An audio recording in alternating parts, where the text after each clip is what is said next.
गुड्डू जयपुर के पास ही एक गांव में अपनी बूढ़ी माँ के साथ रहता था।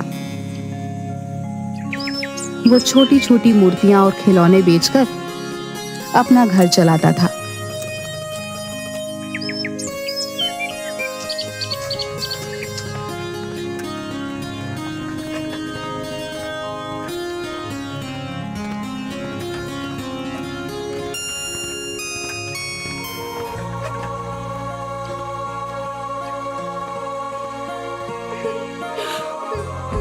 अरे माँ, क्या हुआ? तुम रो क्यों रही हो? बेटा, वो जमींदार आया था। तुम्हारे बाबा ने उससे कुछ 50,000 रुपए कर्जा लिया था। वो अब सूद समेत मिलाकर 1.5 लाख हो गया है। हम इतने पैसे कहाँ से लाएंगे बेटा? उसने बस 2 हफ्ते का वक्त दिया है, वरना ये घर खाली करना होगा। माँ, तुम रोना बंद करो, मैं कुछ करता हूँ। तुम फिक्र मत करो। गुड्डू परेशान सा पैसे जुगाड़ करने का रास्ता सोचते हुए बाहर निकल आता है।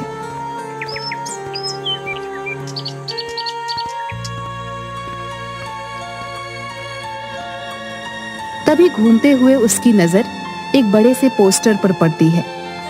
10 दिन बाद जयपुर शहर में मूर्तियों का एक एग्जीबिशन होने वाला था। उसे एक उम्मीद की किरण नजर आई।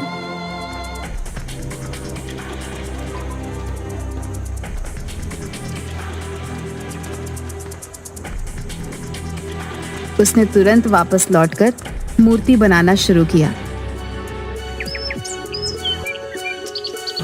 और 9 दिन की मेहनत के बाद 10वें दिन मूर्ति लेकर एग्जीबिशन में पहुंच गया। देखिए सर, ये मेरी सबसे कीमती मूर्ति है। और तुम्हें लगता है ये मूर्ति एग्जीबिशन में रखने के लायक है? पर क्यों सर, क्या हुआ? कोई कमी रह गई है क्या? कमी? गुड्डू, तुम इसे मूर्ति कह रहे हो? ये मूर्ति कहने लायक ही नहीं है, मिट्टी का कबाड़ है, कबाड़। सर, ऐसा मत कहिए। इस मूर्ति को बनाने के लिए मैंने बहुत मेहनत की है। इसे मेहनत नहीं कहते गुड्डू। ये मूर्ति एग्जीबिशन में तो क्या, कहीं पर भी रखने के लायक नहीं है। ले जाओ इसे वापस। ये मूर्ति सिर्फ कचरे के डिब्बे में फेंकने लायक है। ले जाओ इसे यहां से। गुड्डू की आंखें भर आई। अपनी मेहनत को इस कदर अपने सामने बिखरते देख वो बहुत दुखी हो गया। गुड्डू ने आंखों में आंसू लिए उसे देखा और अपनी मूर्ति के टुकड़ों को समेटकर वहां से निकल गया।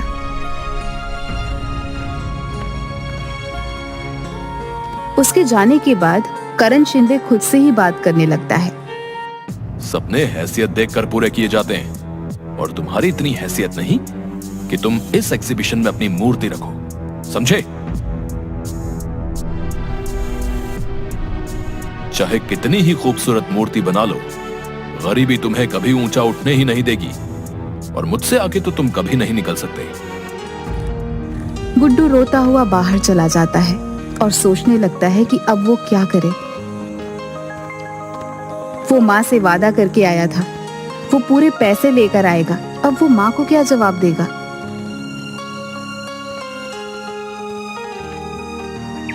कोई फायदा नहीं हुआ इतनी मेहनत करने का, सब बर्बाद हो गया। मेरी महीनों की मेहनत बिखर गई। वो उस टूटी हुई मूर्ति को गुस्से से वहीं पर फेंक देता है और वहां से आगे बढ़ जाता है। पर कुछ दूर जाने के बाद ही वो वापस पलट कर देखता है। उसे अपनी मूर्ति से बहुत प्यार है, जैसे उसका ही हिस्सा हो। वो ऐसे कैसे उसे फेंक सकता है? चाहे जो भी हो, चाहे मैं कितनी ही बार असफल रहूं, पर मेरी मूर्तियां मैं नहीं फेंक सकता। एक दिन यही मुझे कामयाब बनाएंगी। हाँ। गुड्डू ऐसे ही इस मूर्ति को लेकर वहां से निकल जाता है। शाम हो चुकी थी। वो दूसरे शहर से यहाँ आया होता है, इसलिए फिलहाल उसके पास रहने का कोई ठिकाना नहीं होता।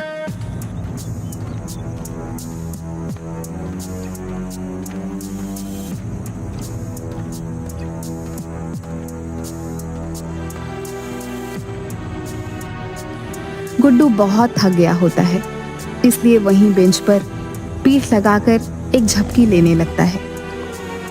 गुड्डू काफी देर तक सोता रहता है और फिर अचानक एक आवाज के साथ उठता है, कौन कौन है?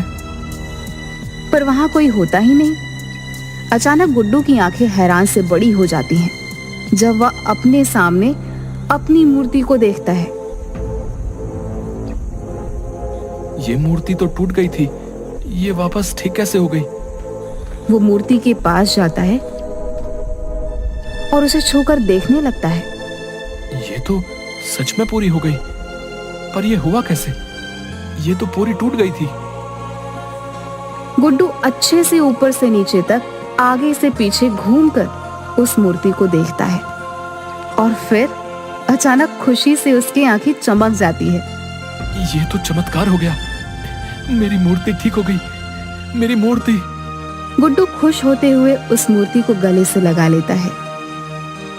कोई बात नहीं, अगर इस बार मैं सफल नहीं हुआ, पर तुम ठीक हो, ये मेरे लिए बहुत बड़ी बात है। वैसे भी शहर में मैं किसी को नहीं जानता, तो आज यहाँ रुक जाता हूँ, सुबह होते ही चला जाऊंगा। गुड्डू उस मूर्ति को एक पेड़ के नीचे खड़ा करके एक दुकान पर कुछ खाने के लिए लेने चला जाता है और थोड़ी देर बाद जब वो वापस आता है तो हैरान रह जाता है। मेरी मूर्ति कहाँ गई? यही तो थी मेरी मूर्ति, मेरी मूर्ति। गुड्डू वहीं खाने का सामान रख आसपास मूर्ति को ढूंढने लगता है और आसपास देखते हुए उसकी नजर पार्क के गेट पर चली जाती है, जहां मूर्ति के पास एक औरत खड़ी होती है जो ध्यान से मूर्ति को देख रही होती है।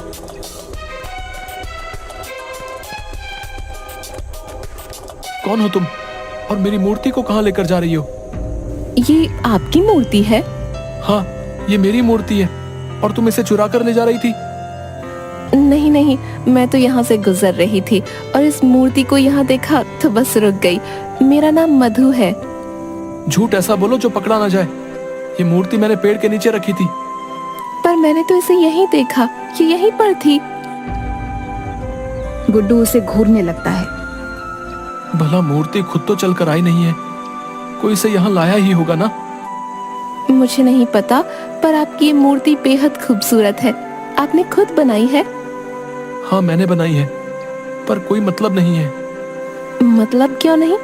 कितनी खूबसूरत मूर्ति है ये। ऐसी और भी होंगी, आप इन्हें एग्जीबिशन में क्यों नहीं रखते? कौन रखेगा मेरी मूर्ति को एग्जीबिशन में? वहाँ तो बड़े बड़े लोगों के राज हैं और मैं ठहरा छोटा सा मूर्तिकार। अरे, इसमें छोटे बड़े की बात कहाँ से आई? बात तो तुम्हारे जादू की है।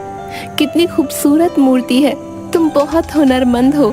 तुम्हारे हुनर में ऐसा जादू है कि मूर्ति बिल्कुल जीवित नजर आती है।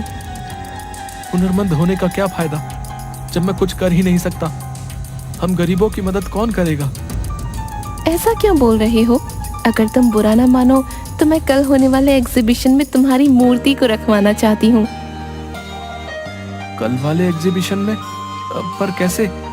कौन है आप? मधु ने उस मूर्ति को देखा और कुछ सोचने लगी। मैं एक मूर्तिकार हूँ। सिर्फ मूर्ति ही नहीं बनाती, बल्कि उनकी भावनाओं को भी समझती हूँ। और कल ये मूर्ति एग्जीबिशन में जरूर रखी जाएगी।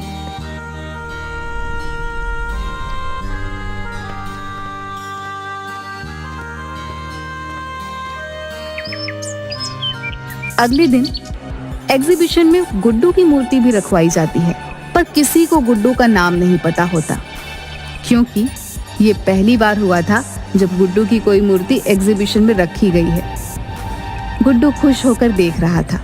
सबसे ज्यादा भीड़ उसकी मूर्ति के सामने होती है और ये सब देखकर उसे बेहद खुशी होती है। करण शिंदे ये सब देखकर उसके पास आता है।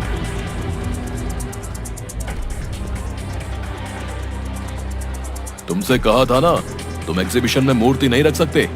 फिर किसने रखवाई ये मूर्ति? आपने तो तोड़ ही दी थी, और शायद आज मेरा यहाँ आना लिखा था।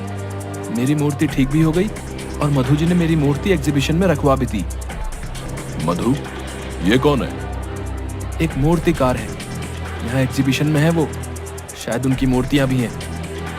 यहाँ मधु नाम की कोई मूर्तिकारा नहीं है और ना ही उसकी कोई मूर्ति है। गुड्डू उसकी बात सुन हैरान रह जाता है। वो इधर उधर देखता है पर मधु उसे कहीं नहीं दिखती। वो सारी मूर्तियों को भी देखता है पर उसे कहीं पर भी मधु की मूर्ति नहीं मिलती। ये सब क्या हो रहा है? मधु नाम की कोई इंसान नहीं। फिर वो कौन थी जो कल मुझे मिली थी, जिसने मेरी मूर्ति यहाँ प्रदर्शनी में रखवाई? गुड्डू परेशान सा यहाँ वहां देख रहा था। तभी अचानक उसकी नजर अपनी मूर्ति पर चली गई। मूर्ति का मुस्कुराता हुआ चेहरा देख गुड्डू को याद आने लगा। अचानक उसकी टूटी हुई मूर्ति का जादुई तरीके से ठीक हो जाना, फिर मधु का उससे मिलना, मूर्ति का प्रदर्शनी में आना और अब मधु का गायब हो जाना। उसे याद आता है कि मूर्ति कल अपने आप पार्क के गेट के पास पहुंच गई थी। गुड्डू सारी कड़ियां जोड़ता है और उसे एहसास होता है कि उसकी मूर्ति तिलिस्मी हो गई थी। शायद ये उसकी मेहनत और लगन का नतीजा था। इसका मतलब ये सब मेरी मूर्ति ने किया है। ये तो चमत्कार है। गुड्डू खुश हो जाता है।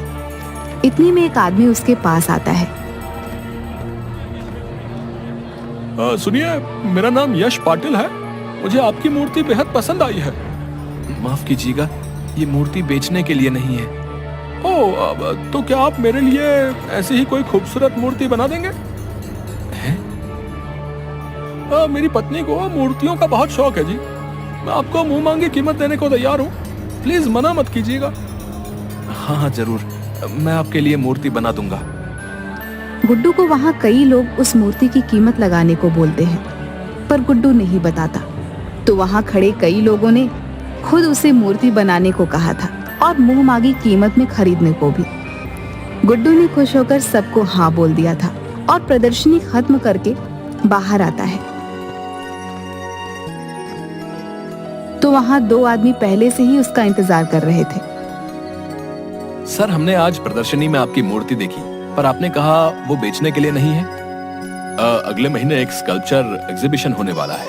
क्या आप उसके लिए मूर्ति बना सकते हैं? सर प्लीज मना मत कीजिएगा। जी जरूर, मैं ये काम जरूर करूंगा।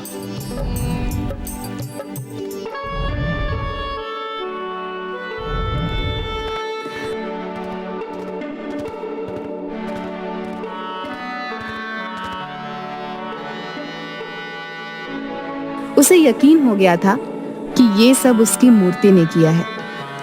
वो लोग 2 लाख रुपए एडवांस भी देते हैं, जिससे गुड्डू जमींदार के पैसे चुका देता है।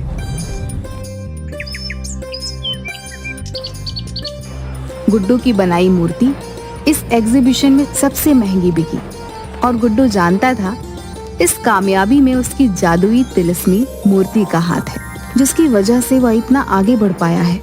उसने आज तक उस मूर्ति को कभी किसी को नहीं बेचा, चाहे किसी ने उसे करोड़ रुपए ही ऑफर क्यों न किए हों।